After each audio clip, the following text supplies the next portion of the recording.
हमारा आज का टॉपिक है area enclosed bye a curve. Sometimes ये विथ एक्स एक्सिस होता है, समटाइम्स ये विथ वाई एक्सिस होता है। तो केस वाइज हम लोग स्टडी करेंगे, ठीक है। तो सबसे पहला केस है हमारे पास area enclosed by the curve Y is a function of X axis and the lines X equal to A and X equal to B.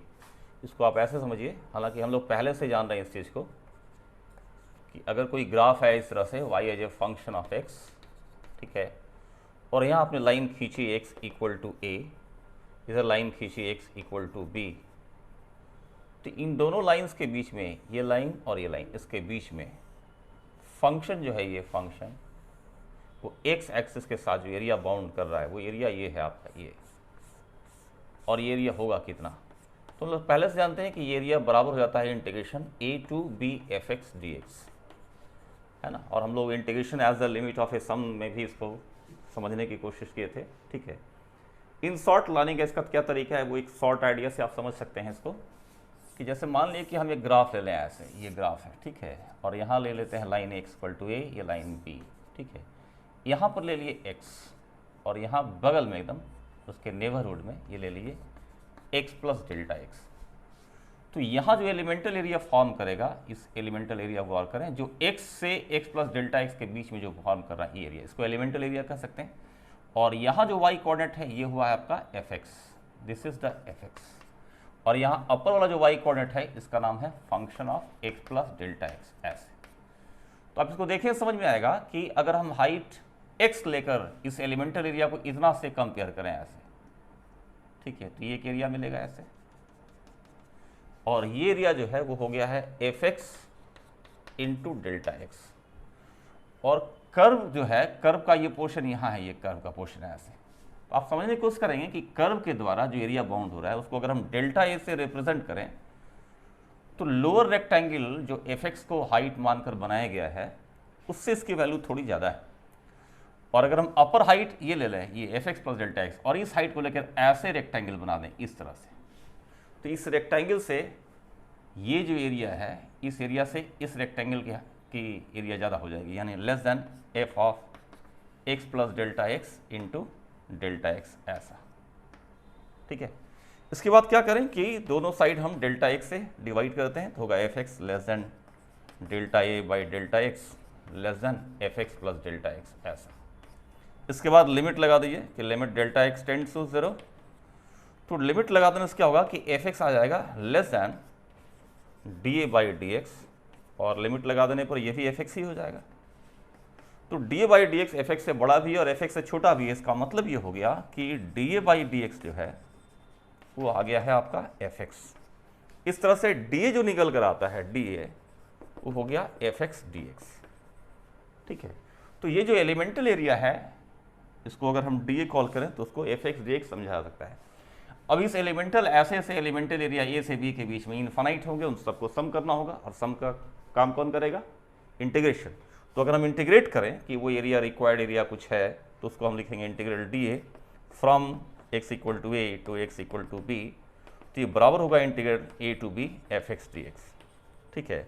और अगर इसको हम कुछ मान लेते हैं ए, तो ये ए हो गया, तो A is equal to this much, ठीक है। ये हुआ थ्योरेटिक का स्टार्टिंग पॉइंट। इसी में कभी कभी एक सेकंड केस ऐसा मिलेगा आपको कि area enclose by curve y as a function of x नहीं, ऐसे हो जाए x as a function of y, y axis and the lines y equal to c and y equal to d, ठीक है। ये सेकंड केस हो जाएगा। इसमें क्या है कि ग्राफ जो है हमारा, ऐसे ग्राफ जो है वो एक्स एक्सिस के साथ, जैसे यहाँ पर देखिए कि यहाँ जो एरिया बाउंड हो रहा है ये पूरा एरिया ये एक्स एक्सिस से बाउंड कर रहा है, फंक्शन जो है ये एक्स एक्सिस से बाउंड कर रहा है। अभी मैं ले रहा हूँ कि फंक्शन वही है या उसी टाइप का है, कंफ्यूजन ना हो। जैसे Y as a function of X रहता है ना, Y a function of X, यहाँ से आप एक्स को चाहें तो वाई के फॉर्म में ला सकते हैं, X as a function of Y, ठीक है।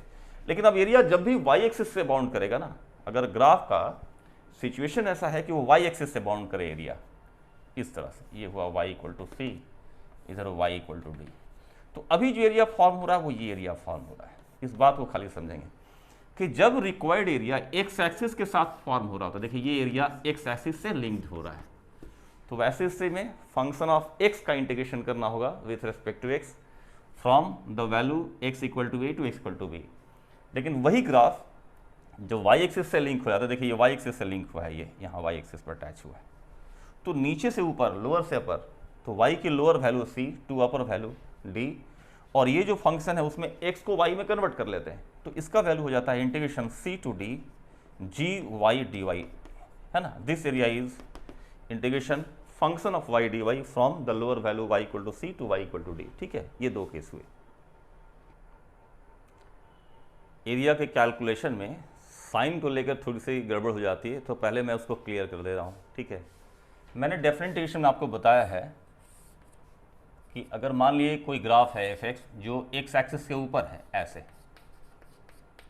ठीक है, अब ये ए टू बी अगर आप इंटीग्रेट करते हो इस पार्ट को ऐसे, A to B integration A to B F x D X, तो जब F X throughout the interval positive रहता है, मतलब पूरे इंटरवल में पॉजिटिव है, तो उसका इंटीग्रेशन भी पॉजिटिव ही आता है। और चूंकि यही एरिया ए भी है, तो आप एरिया ये डायरेक्ट लिखेंगे, कोई दिक्कत इसमें नहीं आएगी, चूंकि ये ऑलरेडी पॉजिटिव है। ठीक है, लेकिन अगर मान लीजिए कि यही ग्राफ ऊपर ना होकर नीचे होता है ऐसे, और यहाँ है x इक्वल टू ए, इधर है x इक्वल टू बी, अब ये एरिया चाहिए आपको, क्या होगा अब यहाँ पर, अब ये ग्राफ नीचे आ गया है ना, तो अगर आप इसका इंटीग्रेशन करेंगे A to B F x D X, तो ध्यान दीजिएगा डेफिनेट इंटीग्रेशन जो है, अगर ग्राफ ऊपर रहेगा तो पॉजिटिव रहेगा, ग्राफ नीचे रहेगा तो नेगेटिव आएगा, तो इसकी वैल्यू अभी नेगेटिव हो जानी है, लेकिन एरिया तो नेगेटिव होता नहीं है। तो ऐसे केस में एरिया कैसे बताएंगे, ऐसे केस में एरिया बताने का मतलब है कि इस पूरे को मॉड कर लिए, integration A to B F x D X जो है इस पूरे को मॉड कर लिए। ठीक है, या एक तरीका ऐसा है कि फंक्शन में ही मॉड कर दिए। अगर फंक्शन में मॉड कीजिएगा तो जो ग्राफ ये जो नीचे ऐसे गया है उतना ही हाइट पर ऊपर जाकर, ये उतना ही हाइट पर ऊपर जाकर, ठीक है, इस तरह हो जाएगा ऐसे ऐसे। ठीक है, तो जो यहाँ बनना था एरिया वो यहाँ बन जाएगा। तो आप इसको ऐसे भी लिख सकते थे, integration A to B mod F x D X, mod F x D X, समझिएगा। तो ऐसे ही दोनों सेम ही रहेगा, अगर इंटरवल के बीच में फंक्शन ने साइन चेंज नहीं किया हो तो ये लें चाहे ये लें एक ही बात हो जाती है, लेकिन साइन चेंज कर जाएगा तो ये वाला गलत हो जाएगा। ठीक है, इसको आप ऐसे समझिए, जैसे मान लीजिए कि फंक्शन ऐसे गया हो कुछ इस टाइप से, ऐसे फंक्शन है, यहाँ है एक्स इक्वल टू ए और इधर है एक्स इक्वल टू बी। ठीक है, तो एरिया अगर निकालना रहेगा तो ये एरिया हुआ, मान लीजिए पॉइंट सी है जहां जीरो हुआ फंक्शन, ये एरिया हुआ। ठीक है, तो ऐसे केस में एरिया को आप integration A to B F x D X लिख कर मॉड करेंगे ना तो गलत हो जाएगा ऐसे, क्योंकि फंक्शन ने साइन बदल लिया है अपना, ये तरीका गलत हो जाएगा। तो इसमें करेक्शन क्या है, इसमें ये सेकंड वाला जो मेथड था ये वाला, इस मेथड का इस्तेमाल करना होगा। इसको ऐसे लिखना होगा, integration A to B modulus of F x D X ऐसे, और फिर ये ब्रेक कर जाएगा। ब्रेक करने का मतलब हुआ कि आप integration A to C mod F x D X plus integration C to B mod F x D X ऐसे करिए अलग अलग, ये हो जाएगा ए to C F x D X plus C to B, ये हो जाएगा minus F x D X, चूँकि सी और बी के बीच में फंक्शन नेगेटिव है। ठीक है, अब थोड़ा देर के लिए समझिए कि मान लीजिए कि integration A to B F x D X तो वैल्यू आया है 2 यूनिट, और integration C to B F x D X का वैल्यू आया है मान लीजिए -3। ठीक है, तो अगर आप A to B F x D X निकालेंगे तो ये तो -1 आ जाएगा, पूरे का मॉड करेंगे तो -1 का मॉड यानी कि 1 आएगा, जो कि गलत होगा, क्योंकि एरिया का मतलब क्या हुआ, दिस प्लस दिस, तो एरिया होना चाहिए 2 प्लस मैग्नीट्यूड ऑफ दिस, यानी एरिया 5 होना चाहिए। इसलिए पूरा इंटीग्रेशन निकाल कर मॉड करने से बढ़िया होता है कि फंक्शन में ही मॉड कर दें। ठीक है, और तब निकालें। ठीक है, तो ये हमको सावधानी बरतनी पड़ती है। अब इसके छोटे छोटे एग्जाम्पल्स दिखाता हूँ पहले, एकदम एलिमेंट्री एग्जाम्पल्स। जैसे मान लिया आपको दिया हुआ हो कि एरिया इनक्लोज्ड बाई, यहाँ पर देखिए कभी कभी enclosed by, area bounded by, या एरिया इंक्लूडेड बिटवीन, तो सबकी मीनिंग एक ही है, area enclosed by Y equal to चले X square, X axis and the lines x equal to 1 and x equal to 2, मान लिया ऐसा दिया हुआ है, ठीक है। तो आपको पता है y equal to x square graph ऐसा होता है, this is the graph y equal to x square. आपको लेफ्ट से मतलब नहीं है, राइट से ही मतलब है यहाँ। अब ये x इक्वल टू 1 है और ये x इक्वल टू 2 है यहाँ, तो ये एरिया निकालना है हमको, ये एरिया। जाहिर है ये x एक्सिस के ऊपर है ना, तो इसका इंटीग्रेशन क्या आएगा, पॉजिटिव ही आएगा, और एरिया डायरेक्ट डेफिनेट इंटीग्रेशन के बराबर हो जाएगा। तो यहाँ इस एरिया को आप डायरेक्ट लिख सकते हो integration 1 to 2 x square dx, fx dx from x equal to 1 to x equal to 2, x equal to a to x equal to b। ये हो जाएगा x क्यूब बाई 3 1 to 2, ठीक है। वैल्यू डालकर सॉल्व कर लीजिएगा, 2 डालेंगे तो आएगा 2 का पावर 3 8 बाई 3 माइनस 1 बाई 3 यानी 7 बाई 3 ऐसे, ठीक है। अब अगर मान लीजिए थोड़ा सा चेंज करते हैं, अगर आपको सवाल ऐसे दिया हुआ हो कि area enclosed by y equal to X cube Y axis and the lines y equal to 1 and y equal to 2, मान लिया ऐसे दिया हुआ। अब क्या करेंगे, तो y equal to X cube का ग्राफ आपको पता है, y equal to X cube की जो ग्राफ होती है वही इस टाइप से है, y equal to X cube graph ऐसे, ये पता है आपको। लेकिन इस बार फंक्शन का जो एरिया बाउंड होना है y एक्सिस से, कहाँ, y इक्वल टू 1, यहाँ है y इक्वल टू 1 ऐसे, y इक्वल टू 1, इधर y इक्वल टू 2, ठीक है। तो y एक्सिस से एरिया ये बाउंड होगा। देखिए तो मैंने थ्योरी में भी समझाया कि एरिया जब भी y एक्सिस से लिंक होता है ना, तो क्या करना होगा, y के फंक्शन के रूप में कन्वर्ट करके इंटीग्रेशन करना पड़ता है। और जब ये एरिया x एक्सिस से अटैच, देखिए ये एरिया x एक्सिस से अटैच है, तो फंक्शन ऑफ x के फॉर्म में लाकर इंटीग्रेशन करना पड़ता है लेफ्ट टू राइट। और जब वो y एक्सिस से लिंक्ड होता है तो फंक्शन ऑफ y में कन्वर्ट करके उसका इंटीग्रेशन करना होता है from lower to upper, y equal to lower value to y equal to upper value, ठीक है। तो इसको कैसे निकालेंगे, तो y इक्वल टू जो एक्स क्यू दिया हुआ है, y इक्वल टू यहां से आप कन्वर्ट कीजिएगा y equal to X cube से, तो आएगा x बराबर y टू पावर 1/3, और यही तुम्हारा gy का काम करेगा। मतलब area as a function of y यही हो गया, ठीक है। अब यहां से ऊपर जाना है तो लिखेंगे integration y equal to 1 to y equal to 2, ये y to the power 1/3 dy, area as a function of y यानी gy dy, तो y पर 1/3 dy, और ये बराबर होगा y पावर 4/3 अपॉन 4/3 है ना, 1 to 2, ठीक है। ये हो जाएगा 3/4 इंटू 2 डालेंगे 2 का पावर 4/3 माइनस 1 ऐसे, ठीक है। तो ये है एलिमेंट्री आइडिया। एक और ऑर्डिनरी एग्जांपल देता हूँ आपको। Find the area enclosed by y equal to x square minus 2x, ये क्वाड्रेटिक पैराबोला है, x axis and the lines x equal to 1 and x equal to 3। एक बात मैं पहले ही बताता हूँ आपको, एरिया का चैप्टर बहुत आसान चैप्टर होता है। अगर आपने फंक्शन में ग्राफ ठीक से पढ़ा है, ग्राफ आता है और डेफिनेट इंटीग्रेशन आता है, तो एरिया में बिल्कुल मेहनत नहीं होता है और बहुत आसान सवाल है, थोड़ा सा मेहनत से बन जाता है, चाहे वो जेईई मेंस का हो चाहे एडवांस का हो। एडवांस कभी कभी ट्रिकी भी रहता है, इसलिए आराम से मेहनत कीजिए, ठीक है, और बन जाएगा सवाल इसका। तो ये क्वाड्रेटिक पैराबोला, ऐसा ग्राफ खींचना हम लोग सिखा चुके हैं। इसका रूट्स है 0 और 2, और चूँकि एक्स स्क्वायर की कॉफिशिएंट पॉजिटिव है तो ये 0 और ये 2, ग्राफ ऐसे आएगा।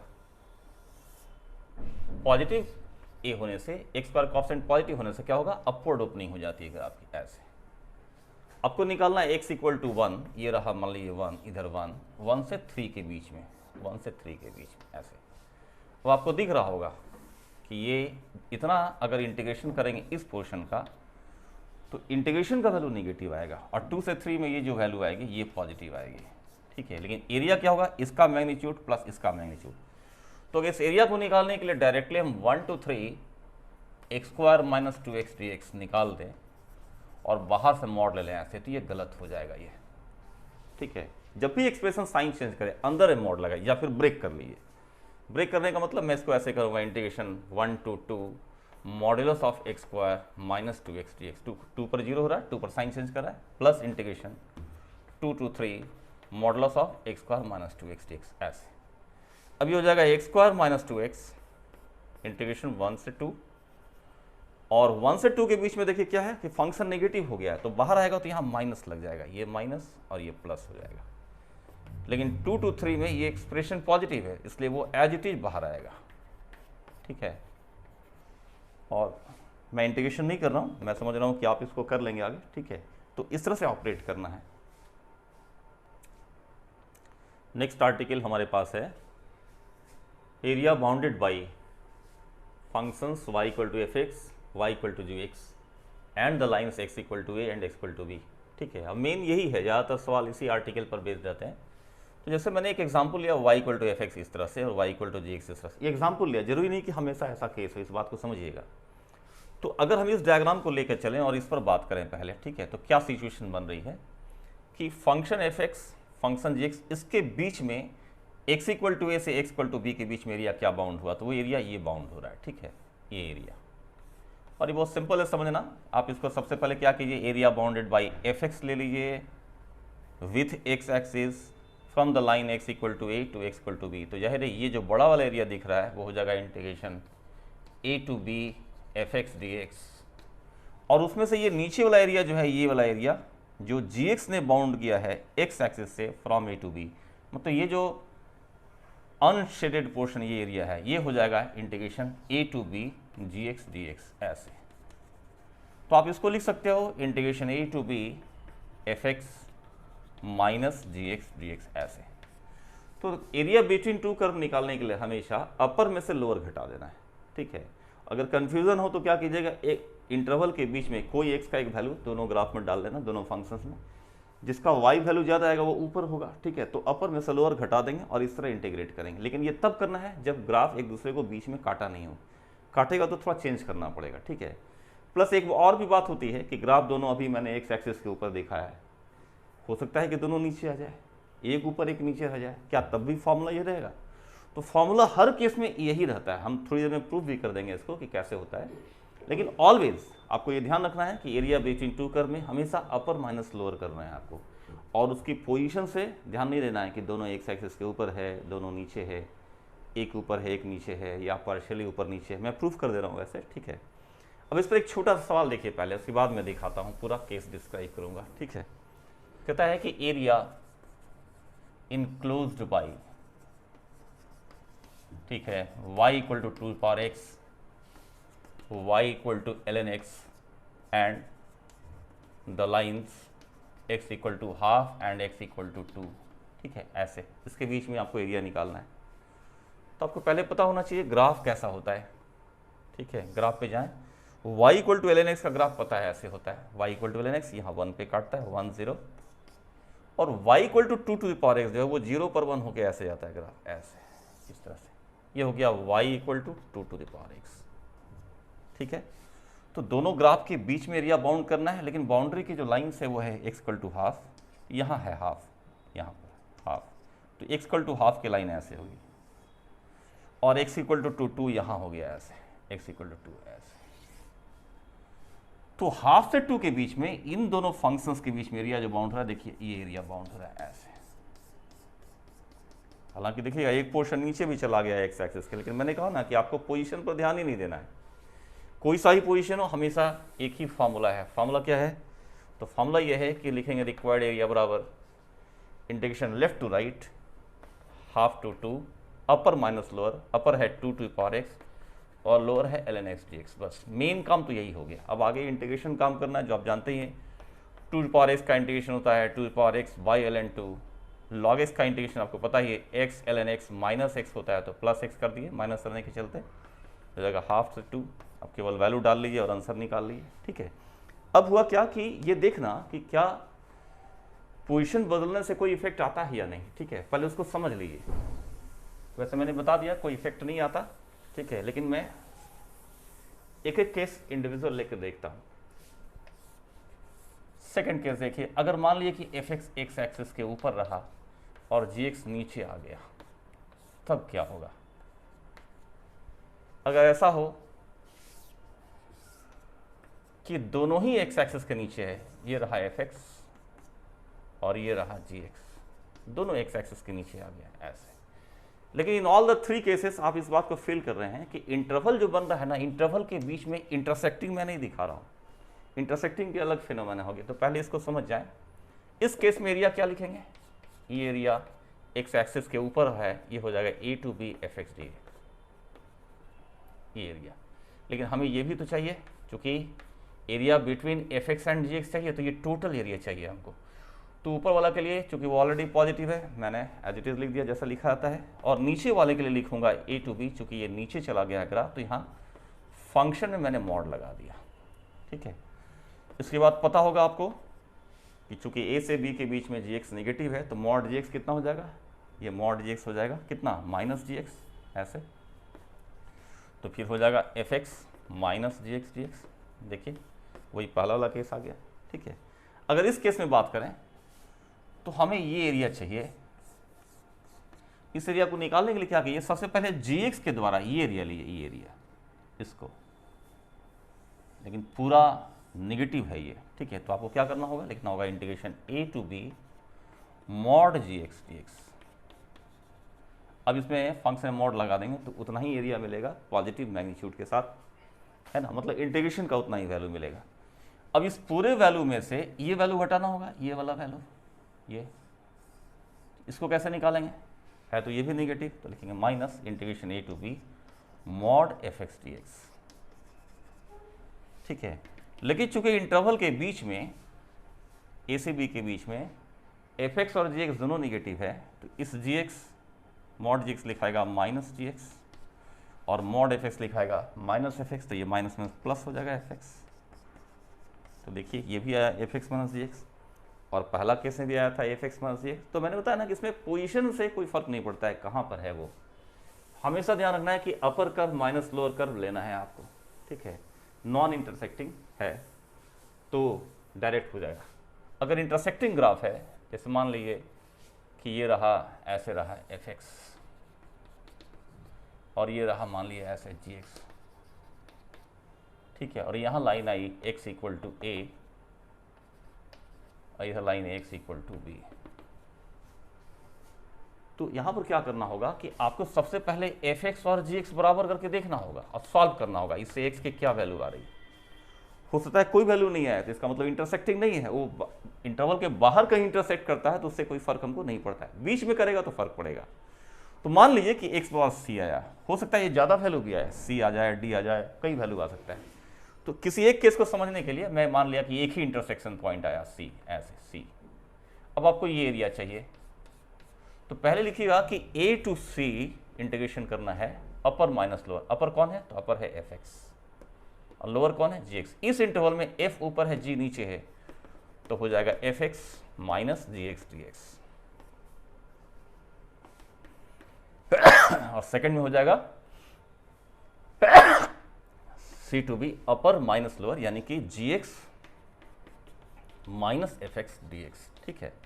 कंफ्यूजन ना हो इसलिए हम लोग डायरेक्टली ए टू बी यहाँ पर लिख देते हैं कि एफ एक्स माइनस जी एक्स, किसी एक में दूसरे को घटा दीजिए और मॉड ले लीजिए, और उसके बाद सिंप्लीफाई कीजिए। सिंप्लीफाई किए तो अपने आप ये चीज़ आ जाएगी, ठीक है। एक और केस होता है कि जिसमें लाइंस नहीं दी रहती, डायरेक्ट लिख देगा कि एरिया इनक्लोज्ड बिटवीन या area enclosed by y equal to F x and y equal to ji x, ऐसे दे देगा। इसमें लाइंस नहीं, x इक्वल टू और x इक्वल टू बी की जो लाइंस है वो लाइंस नहीं दी हुई है। तो ऐसे केसेस में क्या होता है कि एफ एक्स और जी एक्स दोनों एक दूसरे को खुद ही काट कर बाउंड करते हैं, ठीक है। मतलब ये हुआ इसका कि जैसे मान लिया ऐसे रहा, ये रहा f x, y is equal to F x, और इधर से कहीं आया y equal to ji x.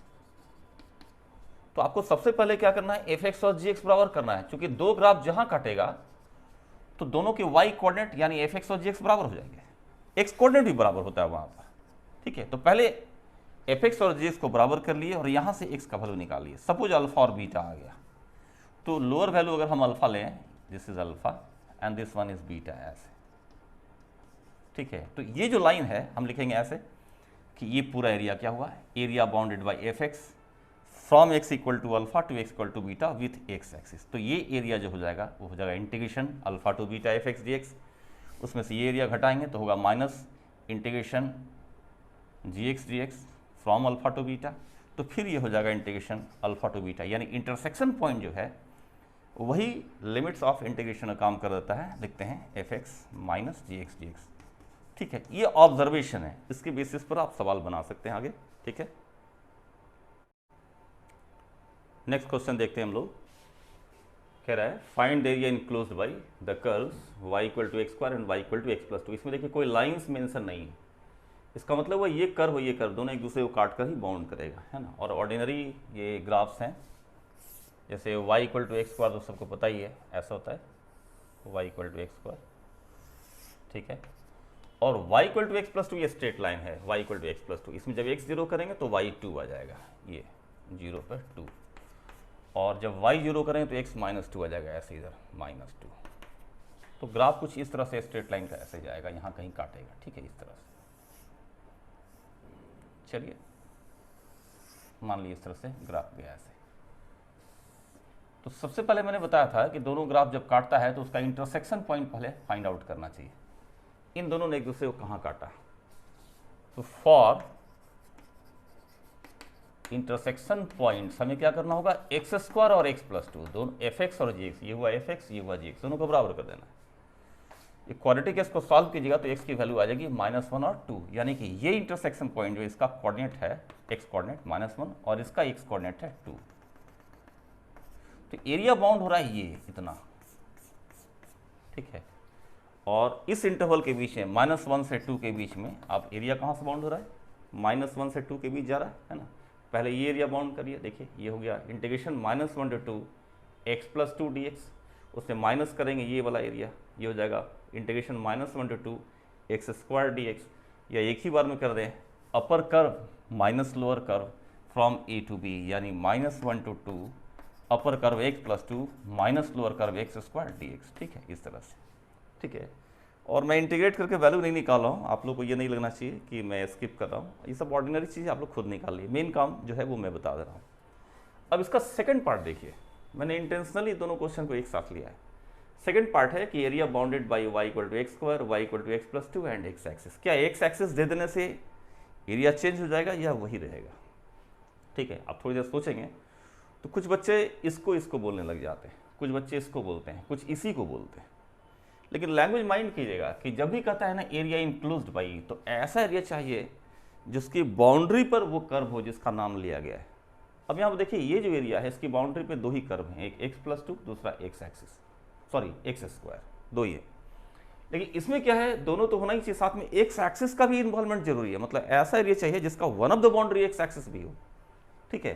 तो ये यहाँ आ जाएगा, देखिए ये हुआ एक्स स्क्वायर, ये हुआ, और ये एक्स एक्सिस हुई, और ये एक्स प्लस 2 हुआ। तो ये एरिया अगर आप निकालेंगे ना, ये एरिया, तब वो इसका आंसर हो जाएगा, ठीक है। तो इस एरिया को निकालने के लिए जो स्ट्रेट पार्ट है उसको मेंसुरेशन से निकाल दीजिए, क्योंकि ये लेंथ कितना है 1 हो जाएगा, और ये हाइट कितना हो जाएगा, तो -1 पे 1 आएगा, ये हाइट कितना होगा 1। तो इस पोर्शन को आप मेंसुरेशन से निकाल दीजिए विदाउट इंटीग्रेशन। तो फॉर दिस सेकेंड पार्ट आप लिखेगा हाफ इंटू ये बेस 1, ये हाइट 1, और इस पार्ट के लिए ये जो पार्ट है इसके निकालने के लिए -1 से चला है और कहाँ तक गया है, ये 0 तक गया है।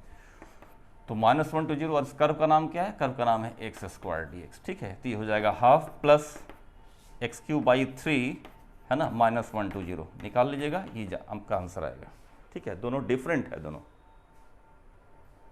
हमारे सामने एक और भी सिंपल सवाल है कि find area bounded by y square equal to 4x and x square equal to 4ay। Plus 2 की किताब में कहीं जगह आपको y square equal to 4ax and x square equal to 4ay एक a ग्रेटर देन 0 के लिए भी दिया रह सकता है, ठीक है। एक ही चीज़ है, कोई अंतर नहीं उसमें। तो हम लोग क्या करेंगे कि सबसे पहले ग्राफ समझिए, y square equal to 4x का जो ग्राफ होता है वो कुछ इस टाइप से ग्राफ होता है, ऐसे इस तरह से पैराबोला है, आप समझिएगा इस तरह। और x square equal to 4ay यानी y equal to x square by 4, इसका ग्राफ कुछ ऐसे होता है, ऐसे ऐसे इस तरह से। तो ये यहाँ काटा एक और एक यहाँ काटा 0 पर। तो निकालने के लिए, इंटरसेक्शन पॉइंट निकालने के लिए आप क्या करिए, यहाँ सेकंड से y का वैल्यू लिख लीजिए एक्स स्क्वायर बाई 4 और ये वैल्यू यहाँ पुट कर दीजिए, ठीक है। तो y square equal to 4x में हम क्या करेंगे, ये y का वैल्यू एक्स स्क्वायर बाई 4 यहाँ पुट कर दे रहे हैं, तो 4x ऐसे होगा, x to power 4 is equal to 64x। इसमें आप x कॉमन लेंगे तो आएगा x cube -64, 64 means 4 cube equal to 0। तो यहाँ से x की दो ही वैल्यू मिलेगी 0 एंड 4, बाकी दो वैल्यू इमेजनरी हो जाती हैं। तो ये 0 हुआ और ये 4 हो गया आपको। और एरिया बाउंडेड ये है। तो जो एरिया बाउंड हो रहा है वो स्टार्ट हुआ है ओरिजिन के पास से, यानी x कोऑर्डिनेट 0 से स्टार्ट हुआ और x कोऑर्डिनेट 4 तक गया है ये। लेकिन एरिया बिटवीन टू कर्व है, अपर कर्व ये है, लोअर कर्व ये। अपर कर्व का नाम है y square equal to 4x। y square equal to 4x जो है, जब आप इसको ब्रेक करेंगे तो y की दो वैल्यू आती है, एक होता है 2√x, दूसरा होता है -2√x। 2√x पॉजिटिव है तो ये ऊपर वाला पोर्शन जो है इसको 2√x लिखेंगे, ये जो नीचे वाला पोर्शन है ये इसका नाम होगा y इक्वल टू -2√x। तो नीचे वाले का इन्वॉल्वमेंट नहीं है इसका, है ना, इसलिए इसकी जरूरत नहीं, जरूरत हमको इसी की है, ठीक है। तो एरिया जो बाउंडेड होगा उसको आप लिखिएगा a is equal to integration 0 to 4, ये 0 से स्टार्ट हुआ 4 तक गया। अपर कर्व ये हुआ 2√x माइनस लोअर कर्व ये है जिसका नाम है x square equal to 4y, उससे y निकालेंगे तो आएगा x स्क्वायर बाई 4 ऐसे, ठीक है। इसके बाद इंटीग्रेट कर लीजिएगा, आंसर आ जाएगा। नेक्स्ट क्वेश्चन देखिए, कहता है find the area bounded by या area enclosed by the curve y equal to ln x plus e. ln लिख दिया, बेस में e है, x equal to ln 1 by y and x axis. ध्यान रहे एरिया वो होना चाहिए जिसकी बाउंड्री पर ये तीनों कर्व है। यहाँ जो है इसको log 1 by y base e कह सकते हैं, तो e to the power x log हटाएंगे तो e पावर x पर आ जाएगा 1 बाई वाई यहाँ से, और इसलिए y का वैल्यू e पावर -x हो जाएगा। मतलब इसका ग्राफ एक ही है, ठीक है। और ये तो ट्रांसफॉर्मेशन से आप लोग जानते होंगे कि log x का जो ग्राफ होता है ln x, y equal to log x base e या ln x, उसका ग्राफ इस टाइप से होता है जो यहाँ 1 पे काटता है यहाँ। तो जब हम इसमें x में डायरेक्ट कोई नंबर ऐड करते हैं तो क्या होगा, वो लेफ्ट की ओर शिफ्ट करेगा। अभी y एक्सिस जिसका नाम है x बराबर 0 वो इसके लिए एसिम्पटोट है यानी बाउंड्री है। जब ग्राफ में इंटरनल एडिशन करेंगे तो ये ग्राफ पूरा डिस्टेंस e लेफ्ट हो जाएगा। तो एक नई बाउंड्री यहाँ बनानी पड़ेगी आपको। यहाँ बाउंड्री है x इक्वल टू 0 ये, और नई बाउंड्री यहाँ बनेगी x इक्वल टू -e। चूँकि आप इस x इक्वल टू 0 से e डिस्टेंस लेफ्ट ला रहे हैं, ग्राफ को e डिस्टेंस लेफ्ट ला रहे हैं, तो बाउंड्री भी एक नई बनेगी लेफ्ट में उतनी ही डिस्टेंस पे। और ये पॉइंट जो 1 है, 1 पे 0 हो रहा है, वो उसको e सब्ट्रैक्ट करेंगे तो आ जाएगा यहाँ 1 माइनस e पर 0 ऐसा, और ग्राफ आपका ऐसे हो जाएगा इस तरह से ऐसे, ठीक है। मतलब ये ग्राफ ही है, यही ग्राफ है जो शिफ्ट होके यहाँ आ गया, ठीक है। ये y एक्सिस को कहाँ काट रहा है, तो y एक्सिस को कोई ग्राफ काट रहा है तो उस इंटरसेक्शन पॉइंट को डालने के लिए आपको जानने के लिए आपको x बराबर 0 डालना पड़ेगा। तो इसमें x बराबर 0 डाल दीजिए तो आ जाएगा y equal to ln e, यानी 0 पर 1 आ रहा है, ठीक है। ये ग्राफ है इसका, ये ग्राफ है ये वाला, ठीक है। और इसका graph y equal to e to the power minus x, y equal to e power minus x होता है, आपको पता है e पावर x ऐसा होता है, और e पावर माइनस एक्स उसी का रिफ्लेक्शन हो जाता है y एक्सिस में, ये हो जाता है, ठीक है। तो कलेक्टिवली जब तीनों ग्राफ को हम लें एक साथ तो सीन क्या बनती है देखिएगा। एक तो ये ग्राफ हुआ ऐसे, ठीक है, इसका नाम है y equal to e power minus x, ये 0 पे 1 हुआ, और इधर x इक्वल टू, ये बाउंड्री हुई x इक्वल टू -e, और ये ग्राफ प्लॉट करना है हमको ऐसे ऐसे, जो यहाँ पर काट रहा है 1 माइनस e पर 0 हो रहा है ऐसा। अब पूरे ग्राफ को देखिए वो कौन सा हिस्सा है जिसको बाउंड किया है इन तीनों ने मिलकर, मतलब वन ऑफ द बाउंड्री ये है, फिर ये है और ये। अब देखिएगा कि एक बाउंड्री यहाँ ये बन रहा है, एक बाउंड्री ये एक्स एक्सिस बन रहा है, और एक ग्राफ ये है। तो यही वो एरिया है जो आपको चाहिए, ये एरिया। किसी के ध्यान में आ सकता है कि सर ये तो क्लोज नहीं हुआ, तो ये एक्चुअली ये गैप लिमिटिंग वे में इन्फिनिटी पर जाकर 0 हो जाता है, ये गैप जो है, तो एक तरह से वो क्लोज ही हो गया वो, ठीक है।